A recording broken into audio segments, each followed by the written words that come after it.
पर्यंत आपल्या भाषेत भट्टी काही जमली नाही. आज आपला शेतकरी कर्जात जगतो, कर्जात जन्मतो आणि कर्जात मरतो अशी अवस्था आहे. शेतकऱ्याचे मुलं गावात राहायला तयार नाही आहे. गावामधल्या शेतकऱ्यांच्या मुलांकरता शाळा नाही आहे, हॉस्पिटल नाही आहे, व्हेटरनरी हॉस्पिटल पण नाही. आणि येणाऱ्या काळामध्ये शेतकऱ्याच्या मालाला भाव पण नाही आहे. आणि या सगळ्या प्रतिकूल परिस्थितीमध्ये सर्वप्रथम आपल्याला आपले उद्दिष्ट काय आहे, काय करायचं आहे ते ठरवून मग काम करण्याची गरज आहे.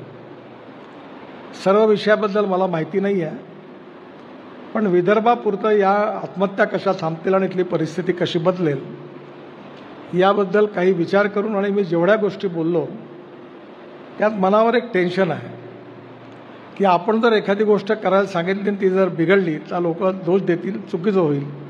कारण काही अडचण अशी आहे की काही वेळा लोकांचा आपल्यावर विश्वास नाही आहे आणि माझी अडचण अशी आहे की लोकांचा माझ्यावर जास्तीचा विश्वास असल्यामुळे प्रॉब्लेम हा आहे की काही बिघडलं तर कसं होईल. त्यामुळे मी स्वतः या सगळ्या गोष्टी करून बघितल्या. पहिली गोष्ट अशी आहे की शेतकऱ्यांची आर्थिक स्थिती सुधारली पाहिजे.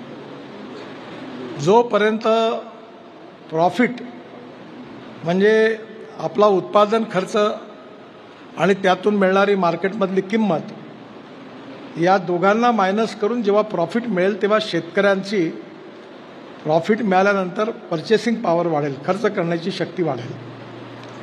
आणि ज्या ठिकाणी खर्च करण्याची शक्ती वाढेल तिथे विकास होतो. जसे इकॉनॉमीमध्ये जनतेच्या खिशात जर पैसा आला, गावामध्ये शेतकऱ्यांच्या खिशात पैसा आला तर गावातल्या कपड्याच्या दुकानाची विक्री वाढणार आहे. शेतकऱ्याच्या हातात पैसा आला तर गावातलं रेस्टॉरंट चालणार आहे. शेतकऱ्याच्या हातात पैसा आला तर शेतकरी घर बांधणार आहे, घराला रंग लावणार आहे. म्हणजे सगळ्या विकासाच्या संकल्पनेचा संबंध जो आहे तो शेतकऱ्याच्या ग्रामीण भागातल्या पर्चेसिंग पॉवरशी आहे. आणि पर्चेसिंग पॉवरचा संबंध प्रॉफिट अँड लॉसशी आहे. आणि आतापर्यंत शेतकरी याचं अर्थकारण जे आहे त्यामध्ये सातत्याने नुकसान असल्यामुळे शेतकरी कर्जबाजारी होतो आणि कर्जाच्या बोजाखाली मग आत्महत्या करतो, असं दुष्टचक्र आहे. मला माझ्या सुरुवातीच्या काळात शरद जोशी जे होते शेतकरी संघटनेचे, त्यांच्या बरोबर काम करायची संधी नाही मिळाली, पण त्यांच्या विचाराचा अभ्यास करण्याची संधी मिळाली आणि पुष्कळ प्रमाणामध्ये मी त्यांच्या विचाराशी सहमत आहे. आज आपल्या देशामध्ये काय सुरू आहे त्यापेक्षा विदर्भातली स्थिती काय सांगा. विदर्भातलं पहिलं पीक आहे कापूस. आज कापसामध्ये तुम्ही बघा 147 आली, मग H4 आली, मग H6 आली, निमकर आली, मग आता दुनियाभरच्या सगळ्या व्हेरायट्या आल्या. आपण माफ करा, आपण सगळे कृषी अधिकारी होते, व्हाईस चान्सलर साहेब सगळे मोठे मोठे, आम्हाला सल्ला दिला. मी एकदा महाराष्ट्रात मांडलं होतं म्हणून मी तुम्हाला म्हटलं की मला माफ करा की सगळ्यात पहिलं काही काम करायचं तर कृषी विद्यापीठाची ग्रँट बंद करा आणि यांना सांगा की तुम्ही तुमच्याकडे जेवढी जागा आहे 4-4, 5-5 हजार एकर, तुम्ही सीड प्लॉट घ्या, सीड ब्रँडेड करा आणि विका आणि प्रॉफिट कमवा आणि त्यातून पगार काढा. जे स्वतः फायद्यात चालत नाही ते आम्हाला काय मार्गदर्शन करतात हा प्रश्न आम्ही उपस्थित केला होता. आणि म्हणून आज खऱ्या अर्थाने ते माधवराव शेंबेकरांचं कृषी सेवा केंद्र होतं कॉटन मार्केट, काशीकर आणि ते पहिलं. आणि मी ज्यावेळी जायचो, कापूस लावला होता, मैं जब कॉलेज में पढ़ता था तब खेती देखता था. वो H4 लगाया आणि मग तो म्हणे माधवराव सांगे आता रोगर मारा, मग प्लॅनोफिक्स मारा, पहिले एंड्रीन होतं. आणि हे सगळे औषधी दवाई मारता मारता मजुरी करता मग पावर SP बोलवता फुरे पंप आणला, मग डस्टर आणलं आणि मग मला 1 लाख रुपयाचा कापूस झाला. मला 11 क्विंटल कापूस झाला. मी जेव्हा हिसाब लावला तेव्हा 98,000 रुपयाचा खर्च झाला. खाया पिया कुछ नाही, ग्लास फोडा आठवला. काय करू डस्टरचं, काय करू त्या पॉवर प्लेसचं स्पेअरचं, कुठं टाकून येऊन ते. मला जर 1 लाखाचा कापूस होऊन माझा खर्च 40,000 रुपये असून 60,000 रुपये माझ्या खिशात पडला असता तर मी काही जगू शकलो असतो. आणि म्हणून कापसामध्ये हळूहळू उत्पन्न कमी होत गेलं, खर्च वाढत गेला. आणि कॉटन प्राईस मेकॅनिझममध्ये आपण खतम झालो. शरद जोशी हे पहिले नेते होते, त्यांनी सांगितलं की शेतमालाच्या किमती आता कोणाच्या हातात नाही, ते ग्लोबल इकॉनॉमीमध्ये आहे. कापसाचा डिमांड जी आहे, डिमांड अँड सप्लाय, याच्यामध्ये शॉर्टेज किती आहे, सरप्लस किती आहे, याच्यावर भाव ठरणार आहे. आज जगामध्ये मक्याचा भाव अमेरिका ठरवते, सोयाबीनचा भाव अर्जेंटिना ठरवते, आपल्या मलेशियामध्ये पाम ऑइलचा भाव, तेलाचा भाव मलेशिया ठरवतो, इंडोनेशिया, मलेशिया ठरवतो, आणि मग आपण साखरेचा भाव ब्राझील ठरवतो. मग तुमच्या हातात काय आहे? मी जरी खूप मोठा मंत्री झालो, तुम्ही जरी कोणी झाले, आणि ग्लोबल इकॉनॉमीमध्ये जर साखरेचे भाव पडले तर तुम्ही काय करणार? आज ब्राझीलमध्ये साखरेचं उत्पादन मूल्य जे आहे हे 26 रुपये आहे, आणि आपल्या देशामध्ये उत्पादन मूल्य जे आहे ते 33-33.5 रुपये आहे. आज ज्यांचं कर्ज फिटलं ते कारखानेवाले ठीक आहे, पण ज्यांचं कर्ज फिटलं नाही त्यांची तर विदर्भात 22 कारखान्यात दिवाळं पिटलं. माझंही दिवाळं पिटलं, म्हणजे पिटलं नाही कारण मी दुसरे धंदे केले म्हणून ते कर्ज फेडतो. 4 कारखाने चालवतो, 40 कोटी रुपयाचं वर्षाचं नुकसान आहे. भावना आणि व्यवहाराचा काही संबंध नाही. आणि याचं कारण असं आहे की ब्राझीलमध्ये 2000 एकराचं शेत आहे, आणि तो पूर्ण मशीननी वरतून स्प्रेइंग करतात, खत टाकतात, सगळं वेगळे मेकॅनिझम आहे ॲग्रिकल्चर. त्यांचा उत्पादन खर्च कमी आहे, आणि कटाई आहे ती हार्वेस्टरनी आहे. इथं तर आम्ही मराठवाड्यातून तोडणारे आणतो, 8-10 कोटी ॲडव्हान्स देतो, दरवर्षी 2-3 कोटी डुबवून जातात. काही येतात, काही येत नाही, मग त्याची ट्रक पकडा, गाड्या पकडा, सगळ्या कहाण्या हा तुम्हाला माहिती आहे. आणि त्यामुळे ब्राझीलमध्ये एवढी साखर होते की जर ब्राझीलमध्ये दुष्काळ पडला तर इंडियातले साखर कारखानदारे हसतात, आणि तिथे साखरेचं उत्पन्न वाढलं ते याच्या डोळ्यातून पाणी पडतं. त्यामुळे आज अशी स्थिती आहे की आज ग्लोबल इकॉनॉमीमध्ये भाव ठरवणं आपल्या हातात नाही, ही पहिली गोष्ट. आणि त्यामुळे येणाऱ्या काळामध्ये आपल्याला डिमांड अँड सप्लायच्या आधारावर कशाची गरज आहे आणि कशाची नाही आहे याच्या आधारावर ठरवलं पाहिजे. आज आपल्या देशामध्ये सोयाबीन हालत खराब आहे. एक तर उत्पन्न 4 क्विंटल जर 5 क्विंटल आहे, आणि भाव त्याच्याहून खाली गेला. MSP दूर आहे. कशाला लोक सोयाबीन? माझ्याकडे काल ॲग्रिकल्चर, मी सांगतोय तुम्हाला, ते ॲग्रिकल्चर सेक्रेटरी होते चतुर्वेदी, ते म्हणे सोयाबीन लगाते नहीं लोग, क्यों लगाएंगे? घाटा करने के लिए. उसका भाव कितना है? 1 एकड़ में उत्पादन खर्चा कितना है? कुछ मिलेगा नहीं तो क्या करेगा? क्या चैरिटी खोली क्या किसान ने? वो क्यों लगाएगा? जब तक उसको प्रॉफिट नहीं मिलेगा लगाएगा नहीं. आणि आज स्थिती अशी आहे की कापूस असेल, सोयाबीन असेल आणि तांदूळाची, आता तुम्ही एकच गोष्ट विचार करा, तुम्ही आजपासून, पत्रकार आहे का इथे? कोणी आहे पत्रकार? काय खरं बोललं म्हणजे नसेल तर लिहू नका. मी इथं पत्रकार माझं भाषण छापण्याकरता नाही आलो. प्रश्न असा नाही तर मी सरकारमधला मंत्री आहे, उद्या माझ्या नावाने उलटं छापून देतील, नवीन भानगड. पहिली गोष्ट अशी आहे की शेतकऱ्याला उत्पादन खर्चाच्या आधारित भाव नाही आहे, त्यामुळे प्रॉफिट नाही आहे. प्रॉफिट नाहीमुळे खिशात पैसा नाही आहे, कर्ज चुकवता येत नाही आहे, आणि म्हणून शेतकरी दुखी आहे. आज भारत सरकारमध्ये आम्ही निर्णय घेतला की माझा प्रामाणिकपणे विश्वास आहे की गहू, तांदूळ, ज्वारी, मका हे संत्र लावून शेतकऱ्याची गरिबी दूर होऊ शकते, याच्यावर माझा विश्वास नाही. शेतकऱ्याला आता नवीन प्रयोग करण्याची गरज आहे. प्रयोग करायला जागा तर पाहिजे. जागा कुठे आहे? 22 लाख कोटी रुपये इम्पोर्ट आहे फॉसिल फ्युएलचं, पेट्रोल, डिझेल आणि गॅसचं. त्याचा पर्याय शेतकरी देऊ शकतो का? याच्यावर मी 2004 पासून काम करतो. माझी गाडी आत्ता मी आलो ती, ही शेतकऱ्यांनी तांदूळापासून, मक्यापासून, उसाच्या रसापासून, मोलायसेसपासून तयार केलेल्या 100% इथेनॉलवर चालणारी टोयोटो कंपनीची इनोवा गाडी आहे, बाहेर उभी आहे. आणि ही गाडी जेव्हा इथेनॉलवर चालते तेव्हा 60% वीज तयार करते आणि 40% इथेनॉलवर चालते. पेट्रोलचा भाव 120 रुपये आणि इथेनॉलचा भाव 65 रुपये. पोल्युशन शून्य, import substitute, cost effective, pollution free, indigenous. आणि हिचा पेट्रोलच्या ॲव्हरेजमध्ये तुलना केली तर हिचा ॲव्हरेज जो आहे तो लक्षात घेतला, पेट्रोलचा भाव येतो 25 रुपये लिटर. म्हणजे ग्राहकाचाही फायदा, देशाचाही फायदा आणि शेतकऱ्यालाही किंमत. आता आम्ही मध्ये निर्णय घेतला, खूप बाद झाले फूड वर्सेस फ्युएल. मी खूप मागे लागलो, शेवटी प्रधानमंत्र्यांना विनंती केली, करून तो पाहू एकदा, आणि मक्यापासून इथेनॉल करण्याची परवानगी दिली. बघा, जशी परवानगी मिळाली तसं मक्याचा भाव 1200 रुपये क्विंटल होता आणि MSP 1800 रुपये क्विंटल होती.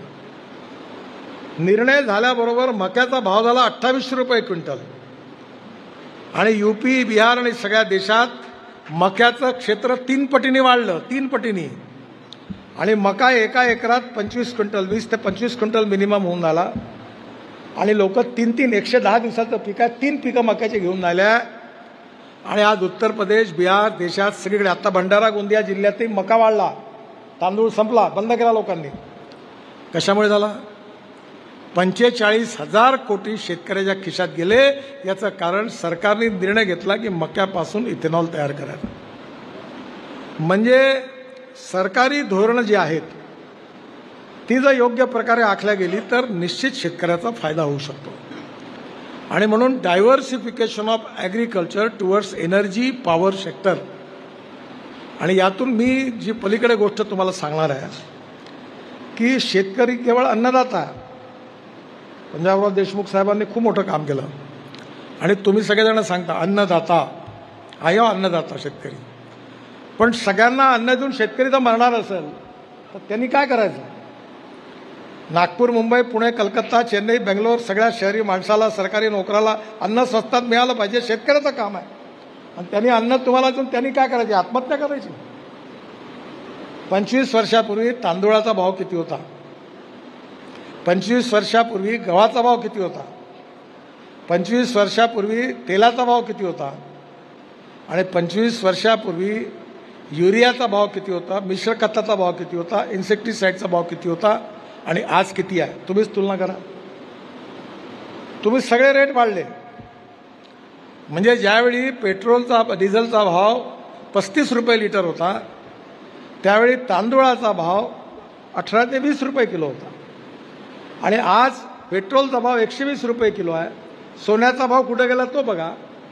आणि आज गहू तांदूळाचा भाव किती आहे? याचं कारण काय? याचं कारण असं आहे की गहू सरप्लस, तांदूळ सरप्लस, साखर सरप्लस. आमच्याकडे ते होतं ना, ते जनावर होते गावात, ते कसे असे खाली मागे चाकोरी दिसली का असे चालते. एकाने लावला हायब्रिड 5, सगळं गाव हायब्रिड 5 लावते. एकाने लावला कापूस, सगळं गाव कापूस लावते. म्हणजे असे कॉपी मास्टर आहे की काही कोणी थांबत वाटत नाही पाहत. त्याचा परिणाम असा आहे की मार्केटमध्ये सरप्लस आहे. पंजाब आणि हरियाणामध्ये रेल्वे स्टेशनच्या प्लॅटफॉर्मवर गहू तांदूळ ठेवावं लागतं आणि तिथे उत्पन्नही जास्त आहे कारण खताचा वापर जास्त करतात. त्यामुळे क्रॉप पॅटर्न बदलवण्याची गरज आहे. देशामध्ये 1.5 लाख कोटी रुपयाचं खाद्यतेल आपण आयात करतो आणि आपल्याकडे काय स्थिती आहे? आपल्या, मला बोलता येत नाही जास्त स्पष्टपणे, माझी अडचण आहे. मी या कमिटीत आहे, मी बोलतो नेहमी, पण बऱ्याच वेळा मला याच्यापेक्षा जास्त काही सांगता येत नाही. पण आपण मला सांगा, मोहरी असेल, सोयाबीन असेल, सरसू असेल, जबस असेल, काय स्थिती आहे? राईस ब्रँड तेल असेल, 1.5 लाख कोटी रुपयाचं तेल आपण इम्पोर्ट करतो. आज अर्जेंटिनामध्ये एका एकरामध्ये 28 क्विंटल सोयाबीन होतो. अमेरिकेमध्ये 26 क्विंटल होतो. नंतर आज आपल्या देशामध्ये एका एकरात किती सोयाबीन होतं? 5 क्विंटल. तिकडे GM सीड आहे. आता हे GM सीड आणायचं का नाही आणायचं याच्यावर बात आहे. माई साहेबांना माहिती आहे. माझ्याकडे मी मीटिंग बोलावली होती, आमचेच लोक होते, मारापिटी करायला आले. म्हणजे GM सीडचं तेल आपल्या देशात आहे, पण आपण त्याच्यावर अजून वादविवाद आहेत आणि उत्पादकता कमी आहे. एका एकरामध्ये 5 क्विंटल. पहिल्यांदा तुम्ही बघा सोयाबीन सुरू झालं तेव्हा अकोला, वाशिम, अमरावती जिल्ह्यात एका एकरात 15 क्विंटल सोयाबीन होत होतं. आठवतं तुम्हाला? तुम्ही त्याच भागातल्या. आता किती होतं? 5 क्विंटल, 6 क्विंटल. आणि पुन्हा रेट किती आहे? म्हणजे MSP पेक्षाही कमी आहे. मग शेतकरी कुठून खर्च करणार? खताचे पैसे कुठून काढणार? आणि त्यामुळे आज आपल्या देशामध्ये पहिला माझा मुद्दा जो आहे तो अन्नदाता जो शेतकरी आहे त्याला इंधनदाता बनवलं पाहिजे. आणि हे 22 लाख कोटी रुपयापैकी 10 लाख कोटी रुपये हे शेतकऱ्याच्या खिशात घुसतील तेव्हा गावं समृद्ध होणार आहे. ते शक्य आहे. आज पेट्रोलमध्ये 20% इथेनॉल आपण टाकतो. हे माझ्याकडे जे आहे फ्लेक्स इंजिन आहे आणि टाटा, महिंद्र, टोयॅटो, हुंडाई, आता सगळ्या मीच ट्रान्सपोर्ट मंत्री आहे, सगळ्यांनी फ्लेक्स इंजिनच्या गाड्या तयार केलेल्या आहे. आणि आज देशामध्ये इथेनॉल झाल्यामुळे 1.5 लाख कोटी रुपये शेतकऱ्यांच्या खिशात गेले. तर आपल्या देशातला शेतकरी हा अन्नदाता नाही, ऊर्जादाता, इंधनदाता झाला पाहिजे. मग तिकडे राईस स्ट्रॉ आहे, परली, ती जाळतात पंजाब हरियाणामध्ये. त्याच्यामुळे दिल्लीत प्रदूषण होतं. मग आम्ही प्रयोग सुरू केला की परळीपासून बायो CNG तयार होतं.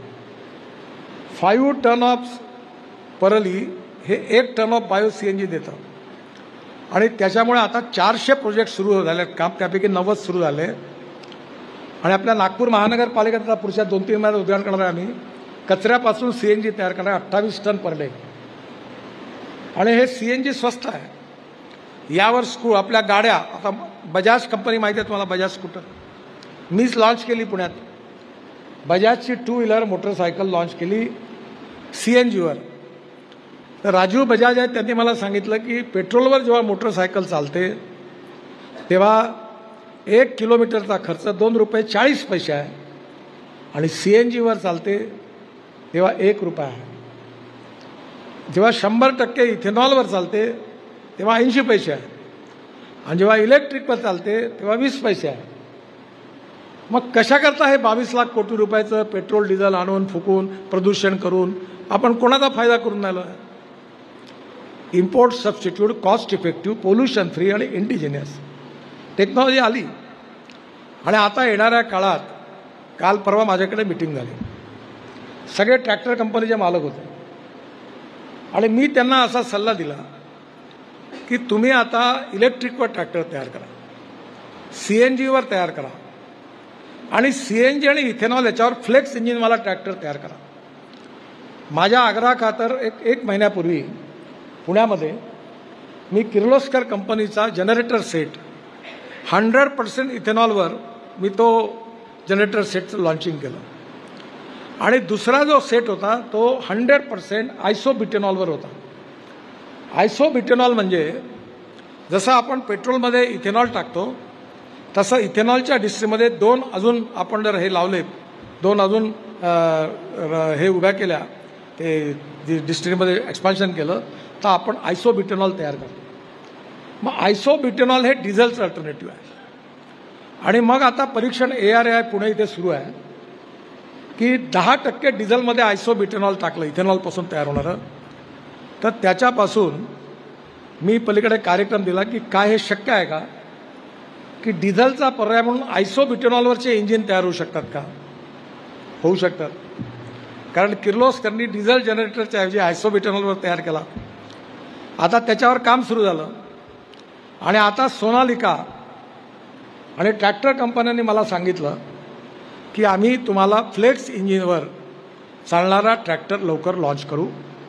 म्हणजे इथेनॉल आणि इथेनॉल बरोबर इथेनॉलच्या ऐवजी आयसोब्युटेनॉल प्लस CNG, जिथे CNG मिळेल तिथे CNG टाकू, नाही मिळतील तिथे इथेनॉलच्या ऐवजी आयसोब्युटेनॉल टाकू. तर शेतकऱ्याचा खर्च जिथे एका एकरात एका शेतकरी एका ट्रॅक्टर मागे वर्षाचं 1.5 लाख रुपयाचं डिझेल खर्च करत असेल तर त्याचा खर्च 40 ते 45 हजार रुपये येईल. म्हणजे 1 लाख रुपयाचा फायदा शेतकऱ्याचा होईल. To save money is to earn money आणि प्रदूषण शून्य. म्हणजे पहिली गोष्ट, आता ॲग्रिकल्चर इक्विपमेंट जे आहे ते सगळे डिझेलवर नाही, ते अल्टरनेटिव्ह किंवा बायोफ्युएलवर तयार करा. याच्या मागे मी लागलो, त्याला बऱ्यापैकी यश मिळालं. आता इलेक्ट्रिकच्या बसेस सगळीकडे दिसतात, इलेक्ट्रिकच्या स्कूटर दिसतात, इलेक्ट्रिकच्या कार दिसतात. मी जेव्हा इलेक्ट्रिक हे सगळं लॉन्च केलं तेव्हा लिथियम आयन बॅटरीची किंमत $150 पर kWh होती. आज ती किंमत $55 ते $65 पर kWh झाली. म्हणजे आज इलेक्ट्रिक पॉप्युलर झालं. आता नागपूर शहरामध्ये आम्ही एक फ्लॅश चार्जिंग बस सुरू करतो आहे रिंग रोडवर. तिकीट रेट 30% कमी, एअर कंडिशन बस, एक्झिक्युटिव्ह चेअर, विमानासारखी एअर होस्टेस, तिथं बस होस्टेस, चाय पाणी नाश्ता चकाचक सगळं, आणि तिकीट रेट 30% कमी. टेक्नॉलॉजीचा उपयोग आहे. आणि ह्या सगळ्या याच्यामध्ये आता अल्टरनेटिव्ह फ्युएल आणि बायोफ्युएलमध्ये मीच मंत्री असल्यामुळे त्याच्या मागे लागलो आहे. आणि येता शेतकऱ्याचा उत्पादन खर्च कमी केला पाहिजे. आणि त्यामुळे आता फ्युएल तयार करताना जसं अन्नदाता, इंधनदाता, ऊर्जादाता, आता शेतकरी बिटुमिन दाता झाला. बालवंशी जी, मेरे आपसे प्रार्थना है, इनको सबको 1 घंटा लगता है, मनसर लेके जाओ. नागपूर जबलपूर रोडवर मनसरच्या जवळ NHAIचा 1 kilometre road central research road ऑर्गनायझेशनच्या मदतीने आपण आता rice straw, cotton straw, wheat straw सगळ्या बायोमासपासून आपण बिटुमिन तयार केलं, डांबर तयार केलं आणि पहिला रोड तयार केला. आणि सेंट्रल रिसर्च ऑर्गनायझेशनने सर्टिफिकेट दिलं, this is prove to be better than petroleum bitumen. आता आपल्याला दरवर्षी जवळपास 1 लाख टन बिटुमिन लागतं, नाही 100 लाख टन बिटुमिन लागतं. त्याच्यापैकी आपल्या रिफायनरीची कॅपॅसिटी केवळ 50% आहे, बाकी इम्पोर्ट होतं. जर बायोटेक्नॉलॉजीचा उपयोग करून जर आपण बायोमासचं उत्पादन वाढवलं आणि बायोमासपासून जर आपण बिटुमिन तयार केलं तर आज आपण शेतकऱ्याला बिटुमिन दाता होईल. आता हे जे 400 प्रोजेक्ट आहेत जे बायो CNG करणार आहे, याचं बाय प्रॉडक्ट आहे लिग्नंट. आणि हे लिग्नंट 35% पेट्रोलियम बिटुमिनमध्ये टाकता येतं. आणि मी त्यांना अजून सांगितलं की यूज रबर टायरची पावडर 15% आणि 60% वेस्ट प्लास्टिक टाकून तुम्ही तयार करा. ते जे स्टँडर्ड तयार करणं सुरू आहे ते जर झालं तर शेतकरी अन्नदाता, इंधनदाता, ऊर्जादाता, आता बिटुमिन दाता झाला. त्यानंतर हवाई इंधन, सस्टेनेबल ॲव्हिएशन फ्युएल. मी हवेतल्या गोष्टी नाही करता बरं. मी विमानात बसलो, डेहराडूनच्या इन्स्टिट्यूटने तयार केलेल्या हवाई इंधनमध्ये बायो ॲव्हिएशन फ्युएलमधून स्पाईस जेटचं विमान डेहराडून दिल्लीला आलं. त्यामुळे पुढचा काळ आहे की शेतकरी आता हवाई इंधनदाता होणार आहे. आणि त्यामध्ये पानिपतला एक प्रोजेक्ट इंडियन ऑइलचा मी आग्रहाने सुरू करायला लावला आहे की परलीपासून, राईस्ट्रॉपासून 1 लाख लिटर इथेनॉल, 150 टन लिग्नंट म्हणजे बायोबिटुमिन पर डे आणि 78,000 टन पर इयर हवाई इंधन तयार होणार आहे. आणि यानंतर सगळ्या जगात पेट्रोलियम इंधन बायोफ्युएलमध्ये, ॲव्हिएशन फ्युएलमध्ये 5% बायोफ्युएल टाकण्याचा मॅन्डेटरी आदेश येणार आहे. आणि भारताला ही मोठी ताकद आहे. आणि त्यामुळे शेतकऱ्याचा टोटल वेगळा विचार केला पाहिजे. आता संत्र्यामध्ये तुम्हाला सांगतो, मी संत्र्यामधल्या 40-50 शेतकऱ्याला, तुमच्या ओळखीचे असतील सगळे, बरेच लोक इथले वरुड, मोर्शी, अमरावती, अकोला, वाशिम जिल्ह्यातले होते. आम्ही गेलो होतो व्हॅलेन्शिया, स्पेनमध्ये. आता तुम्हाला मी म्हटलं तर तुम्ही नाराज व्हाल माझ्यावर. तुम्ही आमचे ज्ञानदाते, कृषी विज्ञानाचे पदवीधर, अनेक लोक डॉक्टरेट झालेले, तुम्ही सगळे विद्वान, आमचे मार्गदर्शक. आता प्रश्न आहे तुम्हाला का ब्राझीलमध्ये, आपल्या स्पेनमध्ये 1 एकरात 30 टन संत्रा आणि आमच्याकडे 3 ते 4 टन संत्रा. का झालं तुमचं ज्ञानाचं? इस्रायलमध्ये चांगला संत्रा. तर मी माझ्याबरोबर माझे सोशल मीडियामधले माझे पूर्ण वरतून ती फिल्म आहे, यूट्यूबवरही आहे, तुम्हाला बघता येईल. आम्ही मोठ्या स्क्रीनवर वर्कशॉप घेतलं. त्यांचा काय, कारण 1 एकरात आपल्याकडे 100 झाडं आहे, स्पेनमध्ये व्हॅलेन्शियामध्ये 240 झाडं आहे. ते स्पुनिंग करतात आणि कटिंग करतात. त्याच्या मशीन्स आहेत, ते बांबू लावतच नाही. आणि त्यांचं मार्केटिंगही वेगळं आहे. सगळे मार्केट ते कधी ट्रकनी संत्रा नाही पाठवत, पॅक करून 1 डझन 2 डझन. आणि सगळा संत्रा डिपार्टमेंट स्टोअरमध्ये विकला जातो. मी यावर्षी प्रयत्न करून जुनगरेकडचं 1000 टन संत्रा मदर डेअरीला दिल्लीच्या स्टोअरमध्ये विकायला लावला, विकला गेला. पण आपल्या इथे संत्र्यामध्ये जे आता नामदेव बाबांनी फॅक्टरी टाकली किंवा नांदेडला फॅक्टरी आहे, ते जे छोटा छोटा संत्रा आहे तो पहिले 10-12 रुपये, आता ते 15 रुपये किलो नांदेडवाला भाव लागला. तर मी रामदेव बाबाला सांगितलं तू 22 रुपये देत असेल ते देऊ सर, कारण मागणी वाढली. आणि आता त्या संत्र्याची किंमत वाढल्यामुळे आता पुन्हा काल देवेंद्रने सांगितलं काटोलला अडाणी मोठा प्रोसेसिंग प्लांट, रिलायन्स एक मोठा प्लांट टाकणार आहे. म्हणजे हे संत्र जे आहे याचं उत्पन्न वाढलं पाहिजे. मग ऑरेंज रिसर्च इन्स्टिट्यूट आहे आपल्या इथे अमरावती रोडवर, पंजाबराव कृषी विद्यापीठ आहे. आमच्या इथे पंचबाई म्हणून आहेत पंजाबराव कृषी, त्यांनी इस्रायलच्या संत्र्यावर प्रेझेंटेशन मांडलं. मग आम्ही हे स्पॅनिश जे होतं ते मांडलं. आणि तुम्हाला सांगतो अशी आग लागली आहे, श्रीधरराव ठाकरेंनी मला सांगितलं की सगळेजण आता टेक्नॉलॉजी ती स्वीकारला, म्हणजे शेतकऱ्यांना टेक्नॉलॉजी पोहोचवली पाहिजे. आणि त्याकरता पहिली गोष्ट कलमा आणि बीज चांगलं मिळालं पाहिजे. विदर्भात एक नर्सरी नाही हो चांगली, कसा विदर्भाचा विकास होईल? एक नाही धड. आणि ऑरेंज रिसर्च इन्स्टिट्यूट, आता मी त्यांच्या मागे दंडा घेऊन बसलो, तुम हे काय केले, पगार काय केले नाही रे तुम, तुम्हारा उपयोग क्या हुआ हमको, हटाव नाही तो यहाँ से. आता त्याची इतकं परिवर्तन झालं. AI in agriculture, artificial intelligence agriculture. Sharad Pawar साहेबांच्या भावानी बारामतीला कृषी विज्ञान केंद्रामध्ये तो प्रयोग सुरू केला. मी इथून 60 शेतकरी पाठवले ॲग्रोव्हिजनचे, म्हणजे माईसाहेब नव्हते गेले, तुम्ही नव्हते गेलं, नंतर गेलं. त्यांनी काय केलं आणि मी आता माझ्याकडे केला, तुम्ही मेरे खेत पे एक बार इनको लो, अभी पूरा चालू होणे का. AI इन ॲग्रिकल्चर म्हणजे काय, तर शेतामध्ये वेदर स्टेशन लावलं आहे आणि त्याच्यामध्ये चिप आहे, त्याचं लिंकिंग आहे अमेरिकन सॅटेलाईटशी. माझ्या शेतातले फोटो अमेरिकन सॅटेलाईटकडून मला पाठवतो आणि मायक्रोसॉफ्ट आणि गुगलच्या सहकार्याने मला कळणार आहे की आता शेतीला पाणी पाहिजे, आता खात पाहिजे, 8 दिवसानंतर हा रोग येणार आहे त्याच्यावर. त्याची SOP तयार झाली. आता ऊसाची झाली, तुरीची झाली, आता संत्र्याची करणं सुरू आहे.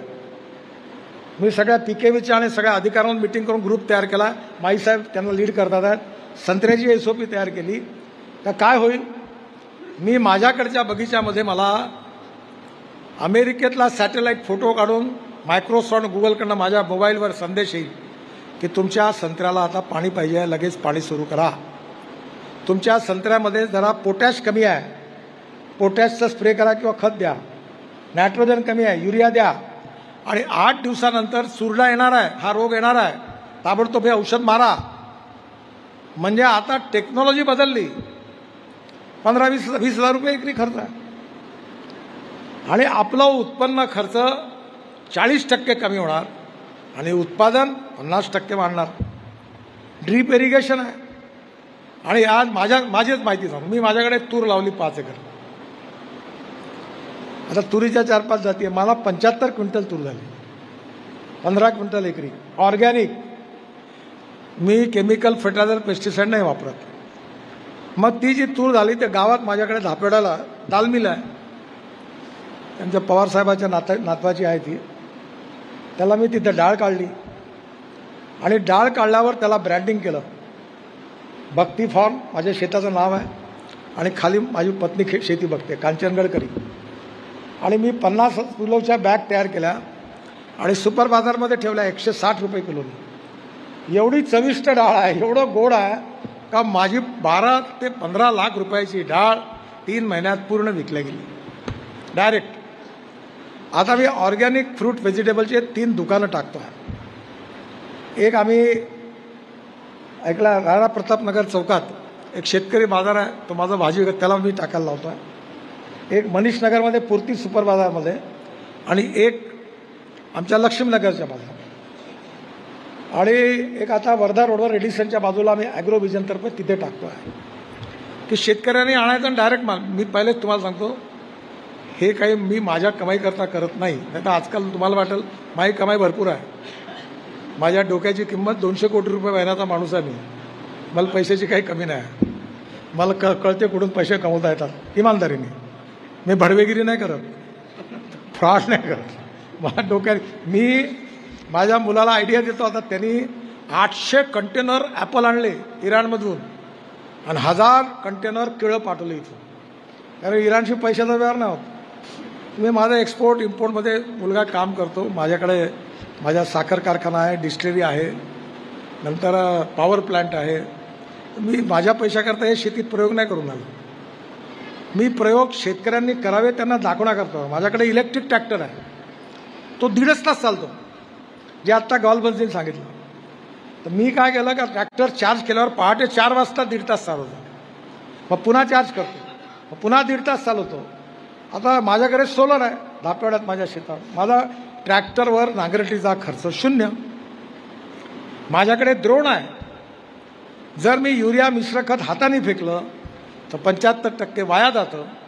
मी द्रोणनी स्प्रेइंग केलं तर 25% फक्त वेस्ट होतं आणि 75% प्लांटला जातं. 4 पोते युरियाच्या ऐवजी 2 बॉटलमध्ये काम होतं युरियाच्या, 2 मिश्र खताच्या बॉटलमध्ये काम होतं. एकरी 5,000 रुपयाची बचत होते.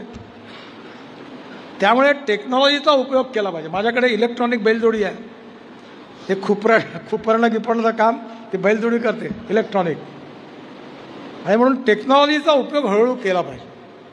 माझं एक भूसुरक्षा खत आहे, आमच्या कारखान्यात तयार होते. 25,000 टन आम्ही वर्षाला तयार करतो. एवढं चांगलं खत आहे की ते म्हणजे तिजारे साहेब इफकोचे, ते इफकोच्या चेअरमनने त्यांना माझ्याकडे पाठवलं. ते समुद्रामध्ये ती जी आपली ज्याला काय म्हणतो आपण अलगी शेवाळ, त्यातून ते काही तयार करतात.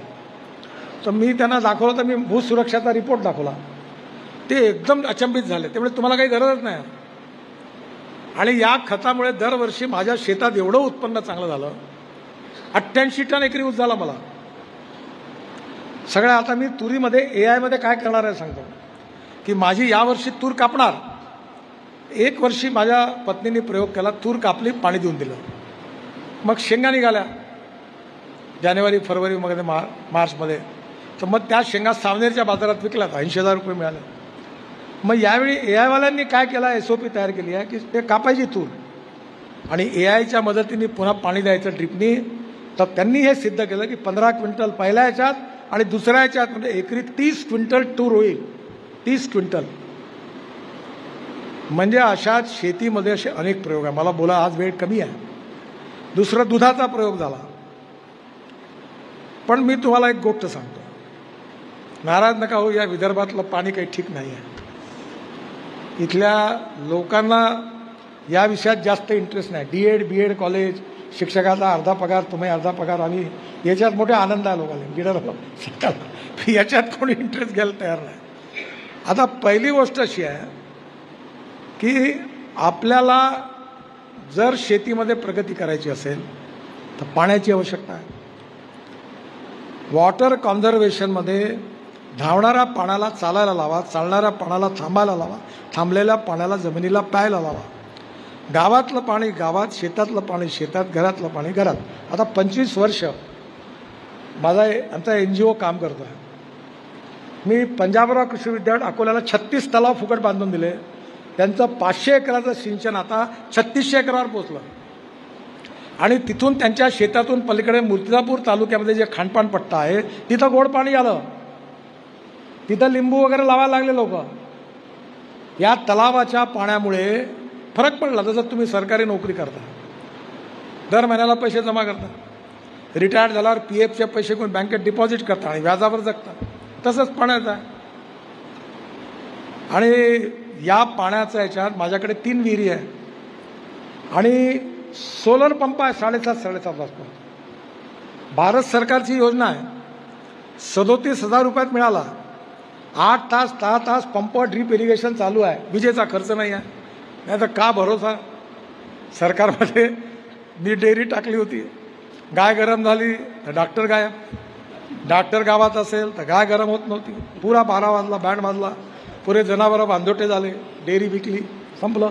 बँकेचं कर्ज कसं तरी फेडलं लॉ कॉलेजमध्ये असताना. आता पुन्हा डेअरी टाकली. माझ्याकडे 100 एकर दूध आहे, 100 लिटर दूध आहे. मी काल 5 गाई मदर डेअरीच्या सल्ल्याने घेतल्या. मी मदर डेअरी आणली. पहिले दिनशा आणि हल्दीरामचा भाव 2-2-3 रुपये वाढला, सगळे भाव वाढले. का? मदर डेअरी आणली. 800 कोटी रुपयाची इन्व्हेस्टमेंट आहे. आणि आता कशाला बाहेरच्यांना दोष देता?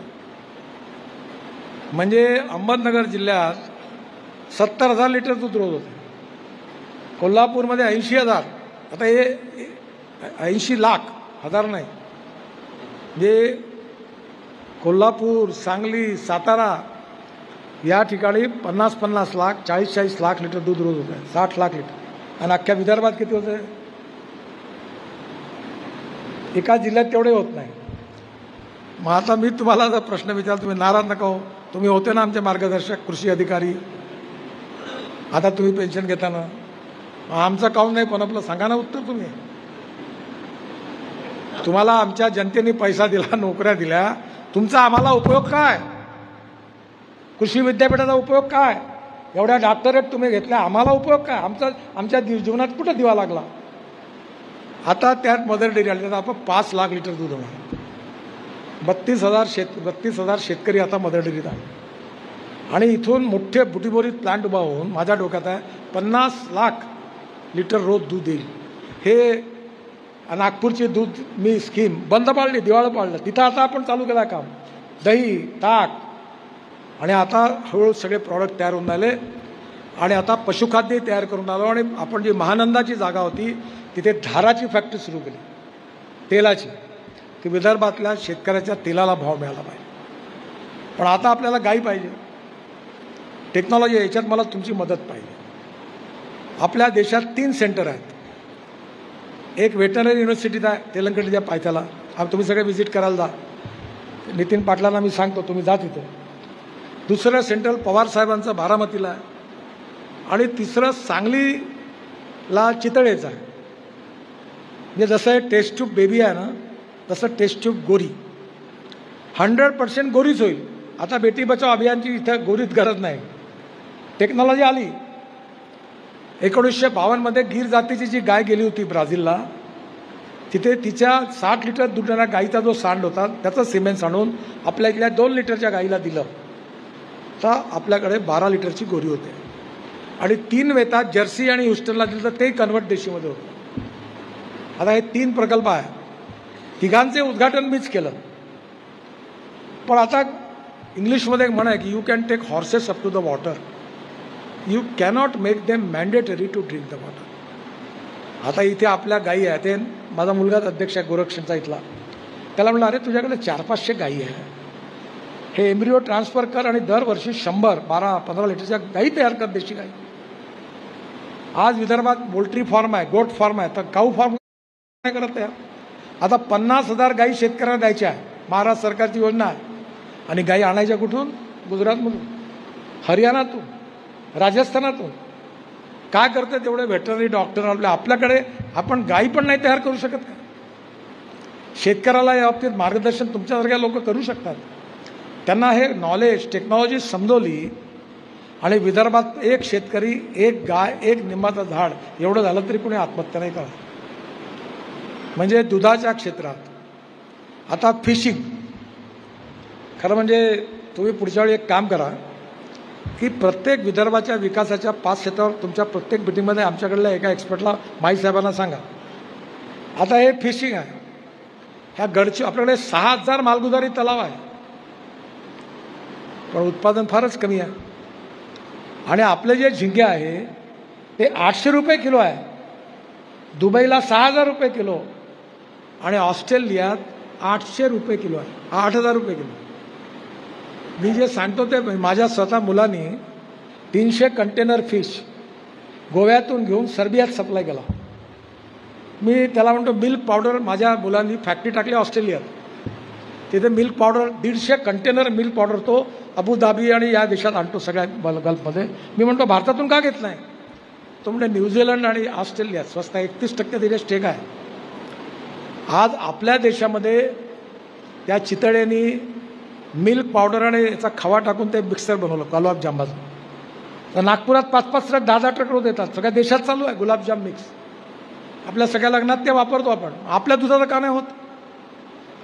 कारण आपल्याला नेमकी विकासाची दिशा कोणती आहे ती तुमच्यासारख्या सुज्ञ सुशिक्षित लोकांनी समजवून ते ट्रेनिंग शेतकऱ्यांना देऊन ते यशस्वी होतील असं मार्गदर्शन करून त्यांना तुम्ही यशस्वी करू शकता. आणि 1-2 करत जेव्हा लाखो शेतकरी यशस्वी होतील तेव्हा शेतीचं आणि विदर्भाचं चित्र बदलल्याशिवाय राहणार नाही. आणि याकरता तुमच्या वेळातच सांभाळून हळूहळू मोबाईल फोनवर बोलून देखील तुम्ही अनेक लोकांना, आपल्या परिवारातल्या लोकांना सांगू शकता. आणि लोकही, मलाही एक लक्षात आलं की लोकांना फुकट नाही द्यावं पाहिजे.